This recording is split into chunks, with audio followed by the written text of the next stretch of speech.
Landing your first client. I'm gonna talk about my experience. So I'm gonna talk about my experience landing my first client, my first paying client, right? So I had built a few websites. I did one at a job I was working at. I did one for a nonprofit. I think I did 2 for a nonprofit. And so I had a little bit under my belt and I said, hey, I could do more sites for people, but how do you find people that need websites? This was tough.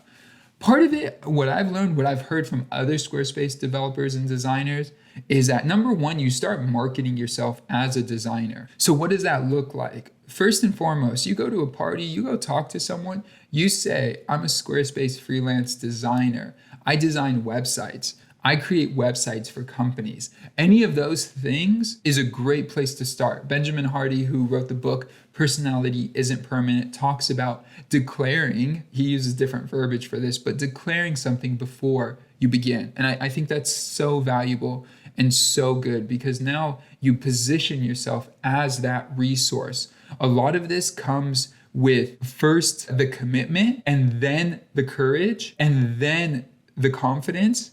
And that is the capacity. Maybe the last two are a little bit differently organized. There's like a system for this. There's like the 4 C's.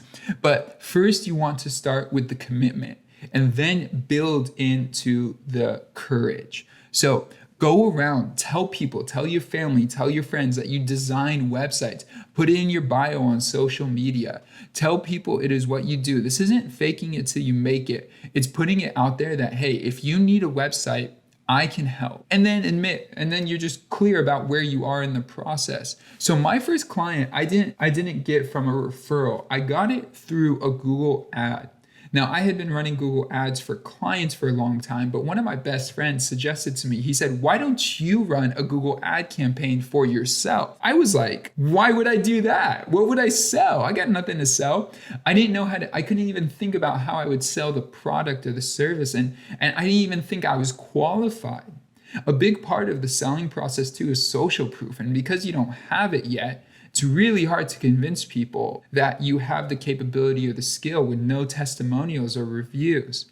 But I tried it. I created a landing page on Squarespace. It included 5 or 6 sections. It included a tagline.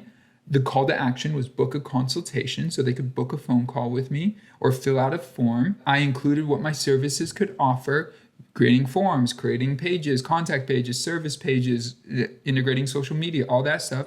Included 3 packages with pricing, which we're going to talk about in a moment of how you set up your pricing. Included a few examples of work. So I did include the sites I had built previously.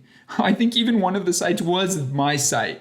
So it's one of those things that it's just funny how it works. But I think even the site I used as a marketing example was my website. And I look back on it now and I'm like, oh my gosh, I don't even know what I was thinking design-wise, but it's okay. Like, I think that's the part of this that makes this so much more fun and interesting is I think we all often have this expectation that we need to be somewhere, that we need to be at a certain level to get the right exposure and all of that. But often it really starts with the commitment. If you start with the commitment, step into it, then things start to create themselves, right? And things start to show up and you're positioning yourself in a way that these things could show up. So if I never had the landing page and I never created the Google ad, this person who searched for me never would have found me.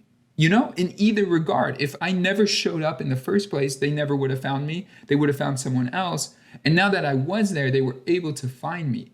And so it wasn't that I had all the work. It was that I just tried it and took the risk. Thank you for watching. If you like this video, please like, subscribe, and hit that notification bell. And if you're looking for a specific tutorial, please check out our channel. And if you can't find it, let us know in the comments below. What do you need help with to develop your site to make it effective and better for all your users? Finally, sign up for our newsletter. Our newsletter is a great way to stay up to date with anything happening on Squarespace, new features, new tutorials that we post, new features for SEO or updates on SEO, any of that stuff that will help you be more effective.